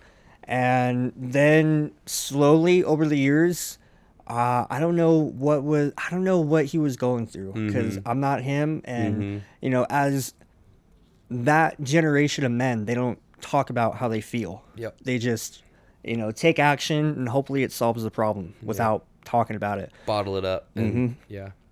So he, started drinking more often, consistently throughout the next 10 years. Wow, it doesn't seem like that long. Damn. So like 10 to 20. Yeah. Your age. Yeah. Yeah. So when I do add it up, it's like 10 years. And then it got to a rough patch for about like 7 to 6 years where he was just a really bad alcoholic. Now he's been sober for going on 2 years. Yeah. He just made his decision like, hey, I don't know what it was, but it's just not for him anymore. And I'm proud of him for that. Yeah, that's awesome. That's dope. So being a veteran and going through that situation in life, he wants to be that spokesperson for other veterans and other people going through that rough patch in their life. So he's like 54, Okay. and now he's going for his master's at CSU to be a social worker. I respect that. Yeah, it's dope. insane. Yeah, You know, dope. it goes to show like you're never too young. Yeah. It's never too late to go do something. Mm-hmm. And the VA paid for it, so it's like Even better. even better. He's going to Yeah. school for free to make a change in the world. Sick. So he's Sick. like third year in, almost about to graduate with his bachelor's next year, Okay. and then he's off to his master's. And Do you ever worry about like maybe you would or like maybe become an alcoholic or something? there is a point in my life where I wouldn't say I was an alcoholic, But you were drinking. I was drinking consistently and heavily, and it led to Yeah. a poor choice, and now I'm paying the consequences for that poor choice, and it made me reassess my whole thought process with alcohol, and just consuming it in general, because I was like, it's fun to have a beer with your boys, hang out, but then and you don't really think about it, but when it comes to a point where it starts creating a habit and some problems in your life, again, you don't think about it, but it's there, and maybe subconsciously you're thinking about it. Yeah. But being a younger person, you're not like, all right, I gotta stop this until it's too late, For sure. until something tragic happens. Yeah. So You get a wake up call. yeah. Universe slaps you in the face. Yeah. So I got slapped in the face by the universe, Mm-hmm. and now my relationship with alcohol is way different. Mm-hmm. Was it And- just a DUI? Yeah, it was Yeah. and I I won't don't lie. want to say just a DUI, but Yeah, like a it wa- DUI. I got one right after high school. It wasn't an issue, but I was having fun with some friends, and then I ended up driving home, and then I just crashed the car, totaled it. Yeah, so I got a DUI then. And where did that even happen? This was in Pueblo Yeah. Like where? on the highway, Yeah. I-25? I-25 South or north or where? north. You just Yeah. went off the road? No, I was like, I've done this before. I can make it home. Mm-hmm. I was like, I want to go to bed. Mm-hmm. I want to get home as soon as I can. Mhm. So I was going fast. Ooh. I was going like 80, 90 miles per hour. And then I was cutting a curb right there underneath the Northern Bridge. And then I fishtailed, and then ended up, I didn't roll it, but I crashed it and then totaled the car. Fortunately, I was okay, Yeah. and I wasn't wearing a seatbelt or anything. Hit my head on the windshield, cracked the windshield. Didn't really feel anything, because you're intoxicated. Yeah. Thankfully, I got lucky. Super lucky. It could have been way worse. Dude, you got so fucking lucky, man. So lucky. 17 years old. Oh man, And I was I had a roommate in college.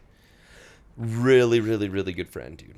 Good guy, Tyler, and yeah, he wrecked his car drinking, and he's paralyzed from like the chest down.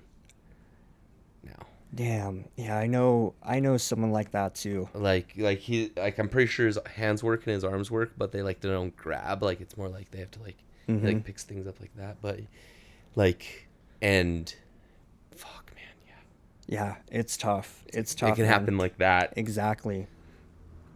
Yeah, you're So- very lucky. On top of that, you would think you would learn your lesson after having one. Sometimes Sometimes. it takes more than that, dude. It's It not, does. it's not. At least you're learning it when you learned it, because you could learn it 3 years from now, 5 years from now, 10 years from now, 15 years from now. You could kill a couple people and still still haven't learned. At least everybody learns at their own rate, dude. Yeah. Everybody learns at their own rate. And it's Don't- life, man. Exactly. You make mistakes. You can't beat yourself up over. Fortunately, I did not injure Exactly. anybody. Yeah. Nobody was injured. Yeah. But I definitely had to take the lick and learn it the hard way. So last year, I was out with my friends. My friend was going to basic training in a month, and they were having a Christmas party in Springs. That night, I was at the gym. I ran into him. And he's like, hey, man, like, Come to the party. yeah. And I told him initially no. And then, peer pressure, because it's your boys. You don't, who, Yeah, you don't want to let them down. exactly. For sure. So, Well, and it's not like high school anymore where like the next party's the next Friday. yeah. It's like you don't know when the next time you're going to see them. Exactly. It's like, Exactly. So I was like, all right, man. Yeah, I guess I'll go. And it was snowing. This was during January. So we go up to Springs, and on our way up there, I even mentioned, I'm like, hey, man, like, we're in Springs. This is different from Pueblo. I know I've done this many, many times, probably way more intoxicated and got away with it. But this is Springs. Different ball game. We can Uber on the way to the bar. Yeah. So we're at the Airbnb, we're drinking, and we're like, hey, let's go to the Christmas party. So I end up driving, and then we ended up going out again to another bar that same night. And all for, honestly, I'm glad it happened, because if it didn't, who knows what could have happened afterwards. So I didn't have my headlights on, all lit up downtown. Get on the highway, and I'm driving. And then I get pulled over, and I knew right there and then, I was like, guys, like, this is serious now. Like, Yeah. I'm going to get a DUI. Yeah. You're not driving. Yeah. You don't know what's going to happen. I'm driving. I know I'm intoxicated. I can play this off as cool as Yeah. a cucumber. Yeah. I can be the most straight and narrow person ever. At the end of the night, they're going to give me a DUI. Yeah. So I get a DUI and, well, DWAI, but, same thing. Pretty much. Driving under the Wow, influence. yeah. So that was, the second one I got in my life, and made me reassess my whole relationship with alcohol. Because now I got to go to court.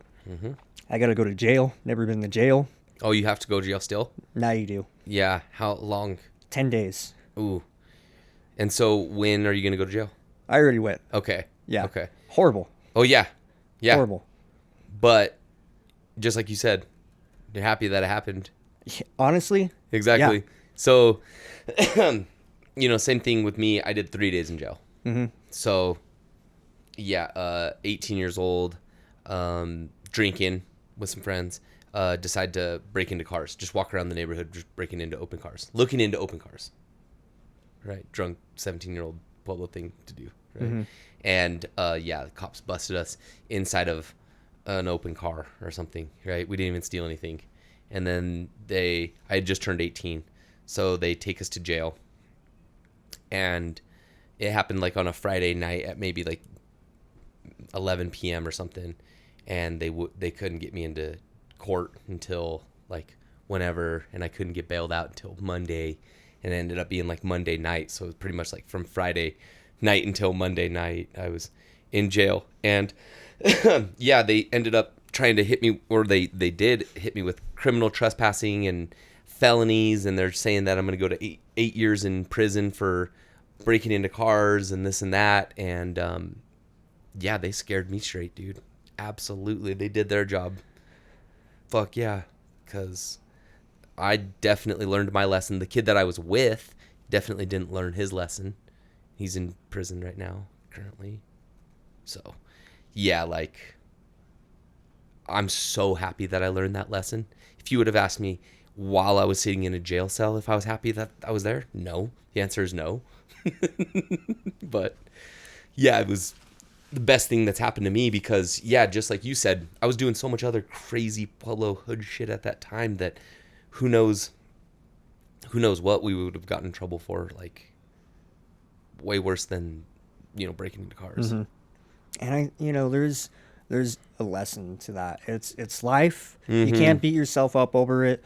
But now you got to go through so much.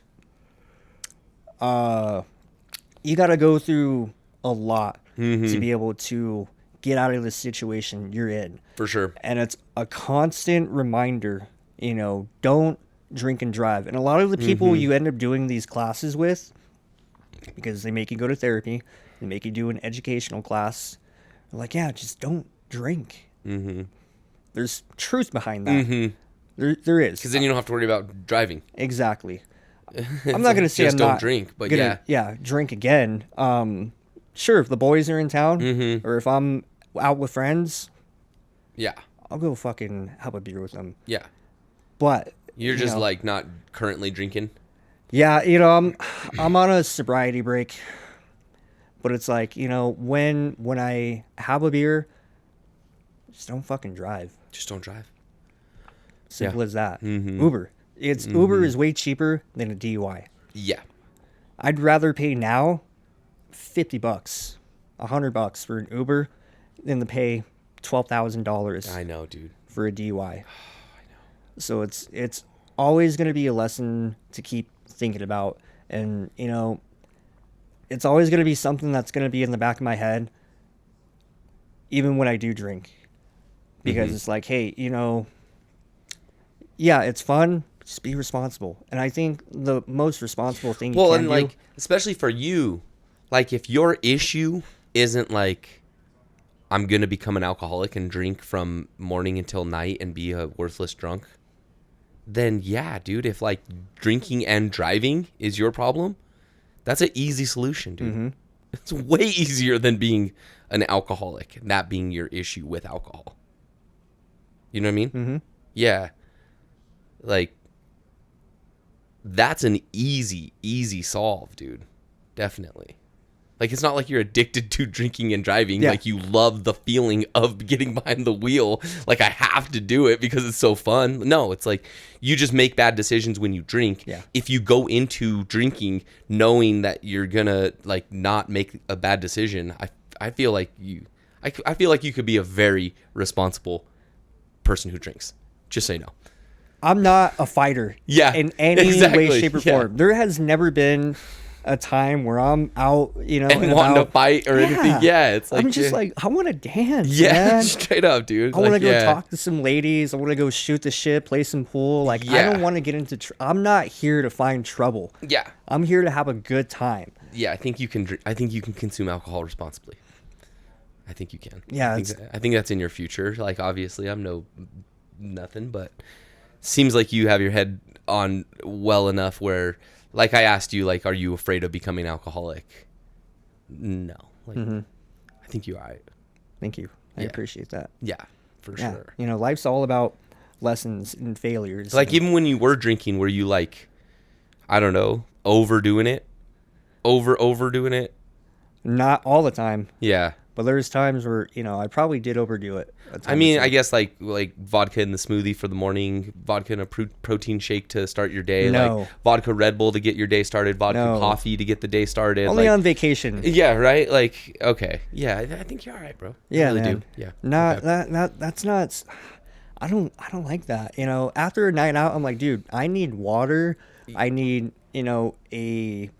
a hydration pack. Like, I need to get hydrated right now. It's not like, all right, I need some more hair of the dog just to cure this hangover. Yeah, exactly. Right here.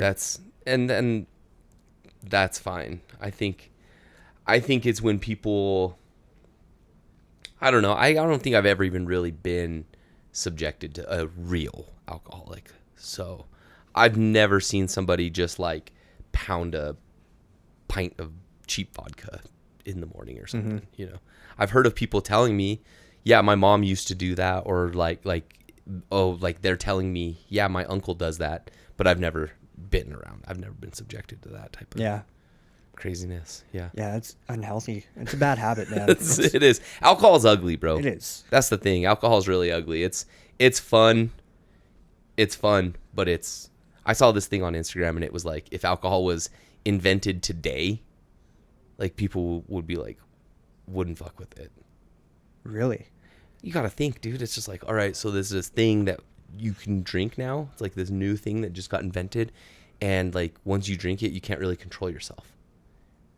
Well, what do you mean? Like, wouldn't you want to like be able to control yourself? And like, well, you'll do this, and sometimes maybe you'll fight, and then like it'll make you throw up, and then the next day you'll feel like you want to die, but then like it's still fun, and you're like, well, it doesn't sound like very much fun. Like, yeah, but so you know what I mean? Like if you were to just like look at it as if it was this new thing that I just invented, here's the stick of gum, it makes you feel the effects of alcohol or something, you'd be like I don't know. And I think it's become And- so normalized over the past decades. It's been insanely normalized, but what is really cool about people, I say our age, but I'm 15 years older than you, is like people between the age of 23 and 38 are way more open and saying, I have a problem with alcohol and I'm going to deal with this and I'm going to go to AA and I do this by them fucking selves. Like no intervention, no this, no just drink through it. Like people our age now are way more open to getting help if they feel like they need it. The liquor industry is actually losing money. Yeah, now. because it's not. Yeah, because it's sobriety is becoming more popular. yeah, So now, liquor stores, bars, they're losing money over the past few years. Yeah. Because people are starting to realize, like, hey, you know what? Maybe being sober is beneficial. dude. A clear mind, and is very helpful. Absolutely. For sure. Like even smoking weed, will affect me in some ways. So I'll take like 6 months off, a year off from smoking weed every once in a while, and same with drinking. I'll just, like you said, a sobriety cleanse. I'll just go full sobriety, straight edge for 6 months or something, just to clear your head. Yeah, it's good, man. Sobriety's hard, but it's definitely beneficial. The one that I really can't give up is coffee or like caffeine. I know. It's hard. It's really hard. Like it's like it's ingrained now in my habit where I wake up and just go straight for the coffee. And It doesn't even do anything for me now. It's like, but you just need it. It's like you have to have it. I mean, maybe after like 2, like my go-to, my kryptonite is Celsius's. They're good. They are. They're good. So when I wake up at 4:30 in the morning and I'm doing a 12-hour shift and I'm so tired, I'm like, all right, Yeah. first Celsius of the day, Yep. 5 o'clock in the morning, second Celsius, maybe 10 o'clock in the morning, maybe 12, I don't know. But after the second one, I'm like, all right. You're like, all right, I'm back to life. Yeah, exactly. For sure. Sometimes I might get like some shakes or some, minor chest pain, but It's minor heart attack. yeah, I get scared of that, honestly, because it does have some cons to your heart over time. For sure. Even though they say Celsius is healthier, I don't think any caffeinated beverage is healthy for you in the long run. Yeah, I don't know. I really don't. Like I don't know anything about, I'm not like a super health conscious person, but like I try to just drink coffee. And sometimes with cream, sometimes just black, but yeah, I try not to drink energy drinks. It's probably better. They seem like they wouldn't be super healthy. Coffee's way tastier. Sometimes, yeah. Black, I don't think so, but yeah. I just chug it. Get like it a down. latte. Mm-hmm. Good. Yeah. Solid. Yep. Before we head out, Yeah. what do you have to say to the person watching? Any advice either for entrepreneurs or just people going through a rough patch in life? I'm not gonna be picky. You just let them know. Yeah. No, I would just say like, just no matter what, just keep on keeping on, man. Like I said earlier, it's like, it's the number one thing is just don't give up. Don't give up on your dreams. Don't give up on your work, what you're working on. Don't give up on, yourself, your ambitions. Pretty much. I think that's solid advice in general. Yeah. It's like, that's what's got me to where I'm at is just don't give up. I mean, what do they say? The magic is in the wand, or I don't know the phrase, but you're established, and you're established from the grind, the hustle, and not giving up. So that has to say something Yeah. to someone wanting to do something, take some type of risk in their life. And just know if you don't give up and you just keep an optimistic mindset, even though life is bad or you're going through something, you know, you just wake up that morning and you just tell yourself, remind yourself, hey, all right, I'm going to make this a good day. I'm going to bring the energy no matter what. And if that means driving to work at 4:30 in the morning, playing a song, firing yourself up, singing along to the song, I do that often. Yep. Then so be it. You know, some people look at me weirdly Fuck because 'em. I do that. Yeah. I'm like, dude, like that's just me. That's just who I am. I respect it, dude. I do. Sometimes you gotta thank you. You gotta just stay optimistic in life. Yeah. It goes a long way. A little bit of optimism, huh? Exactly. That's how I feel about it. Tell them where they can find you, Hey. where they can get some great pizza. All right, so we are at Bella Union every Wednesday through Saturday from 5 until 8:30. That address is 318 South Union. We're right next to Papa Jose's. We're there slanging out pizzas. They only take 90 seconds to cook. Delicious pizzas. And, yeah, we look forward to serving everybody in Pueblo. Let's get it. Let's get it. That's Stoke Pizza on IG. You guys got Facebook too? Yep, Stoke_pizza, Facebook, Stoke Pizza, stokepizza.com. Got it all. Got it all, baby. Xander from the All In Show. Make Yeah. sure to hit that like button, subscribe. I hope you enjoyed this session. This was great. You know, This is a good one. I love talking to business owners about business, but you know, again, I'm kind of going through a whole learning curve and experience where I just want to have a conversation and you know, dive into mindset, experiences, really wherever the conversation takes us. And I enjoy it, you know, because yeah, you can talk about business related questions and this can be like, you know, entrepreneurial, you know, specific podcast, right? Ask you, all right. But there's so many different avenues that you can go down, and there's so many like people that you can meet, and just like I feel like this podcast could be, man, there's thousands of episodes because there's just so many interesting people.